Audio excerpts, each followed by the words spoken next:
Welcome back to the Lost Digit. Today, we're looking at a 2023 M3 Competition xDrive sedan. These start at $82,600 US, and that's before you add any options. So this one's in Alpine White. It's got Kyalami orange, black extended merino leather, carbon fiber trim, Icon adaptive LED headlights with laser light, and a lot more. So what's interesting about these is, compared to the M2 for example, they come standard with a carbon fiber roof. They come with the spoiler, the quad exhaust, everything, and they're just beautiful even without many options checked. So I'll just do a quick walk around here, show you what it looks like outside and inside, and then we'll go for a drive, talk about how it handles, how it drives, and then show you also the exhaust and things like that. So this one does have iDrive 8 because it's a 2023, so they did refresh the interior, but this is not the refreshed M3. So as you can see here, these two-tone seats come standard. You can choose from a few different ones. It has actual vents on the side, which are really nice, instead of just ones for looks. It has really interesting like rotors and hubs. They have a lot of holes for air and cooling, so that's really cool to look at. And I'm sure they perform great on the track because that's what it's made for. If we take a look at the engine, it has the twin turbo S58, which is a very powerful engine. It's basically a beefed up version of the B58, but instead of twin scroll, it's actually twin turbo. Now, it does make a lot more power, but the downsides are it does have some lag in the low RPM range. So once it gets going, it's fast, but before then it's a little lethargic. So we'll talk about that when we do the drive. Here's what it sounds like in park, and then we'll take it out.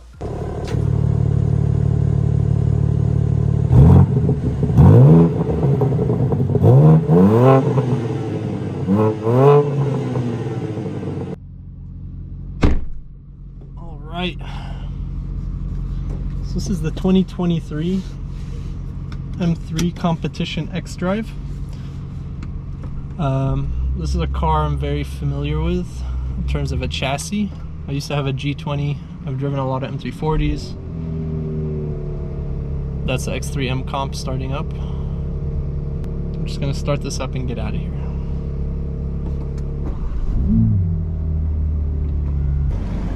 Alright, so we're gonna go, and first thing, climate menu digital.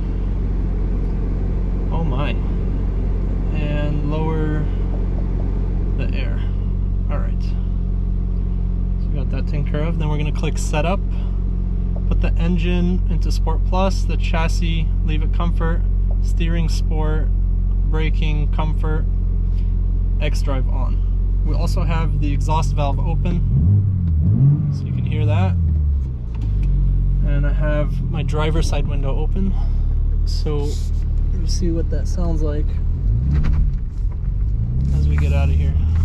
Alright, in the first gear, I manually shift.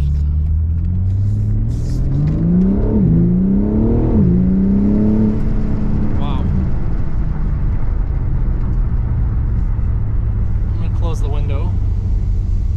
So we have all the windows closed. There's no sunroof because it's carbon roof.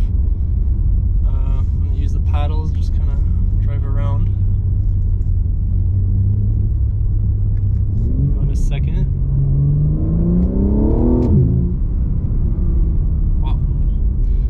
Definitely grips amazingly. Feels as fast as the Hellcat, but it's just putting the power down and it's not sliding all around, so you definitely find that it's much more controllable and, for me, enjoyable, because I don't feel like it's going to crash. So that's, you know, really important with nice cars.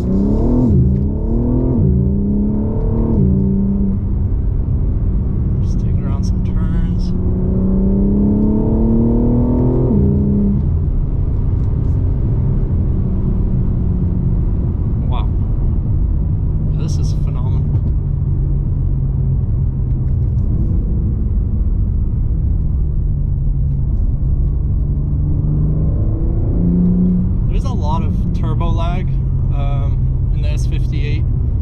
Definitely not noticeable in the B58, but when the turbos do spool up, I mean, the power is unstoppable.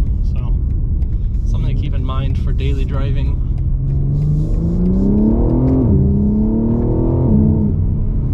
So compared to something like an E36, I mean, the steering is very precise, but it's light.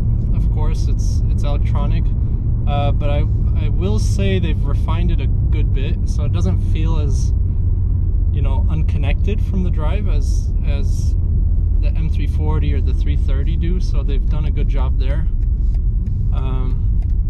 The suspension is very nice and in comfort.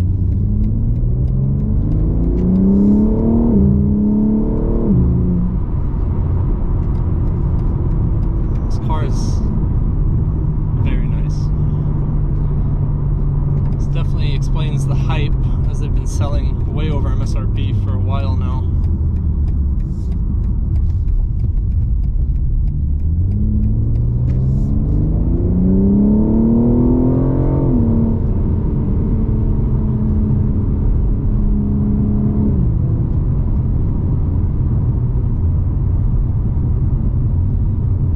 What's nice about the ZF transmission in these is, even though it's not dual clutch, it is very fast. So I'm just gonna kick down, and it gives you what you're looking for. It does take a little longer to shift than a dual clutch would, but especially on upshifts, it's definitely not a big deal. Compared to something like a Supra, so I had a Supra as well, this definitely does not feel anywhere near as nimble or directly fun, if you will.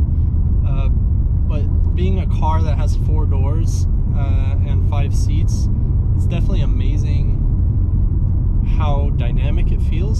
So you definitely feel like you can throw it around, and you feel so safe in it. So especially with the xDrive, it's just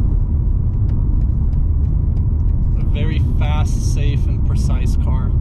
If you're looking for something fun, maybe we could put it into the xDrive 2-wheel drive mode, which would be like the drift mode, and maybe break the corners out. So it does still have that fun aspect available, which is something that the M340 does not have unless you modify it if it's xDrive. So the fact that you can drive this xDrive, daily drive, winter, and then if you want to drift, put it in 2-wheel drive drift mode. I have tried this mode, drift mode or 2-wheel drive mode in xDrive on the M5 Competition, and it was able to drift just flawlessly, and it was a lot of fun. So the fact that you can have an xDrive car but also detach the front wheels and just drive the rears is an amazing feature that they've implemented. So if these didn't cost as much as they do, I would definitely consider it.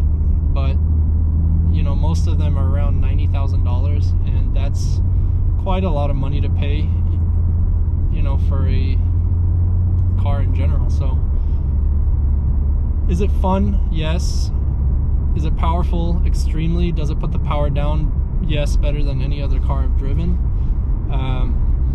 But for me personally, if I'm putting an engine like this in a car, I want it to be a little more dynamic, and so I'm hoping the new M2 kind of nails those points perfectly. So I'm eagerly waiting for that. And yeah, so I just drove it a bunch more, and I will say the suspension, the handling, the steering, just how rigid the chassis is just phenomenal. So this car is really fun to drive. The one thing I will say is that the engine does have a lot of turbo lag. So unless you're really pushing it, I wish I could have this car with a B58 inside of it. That would be perfect. I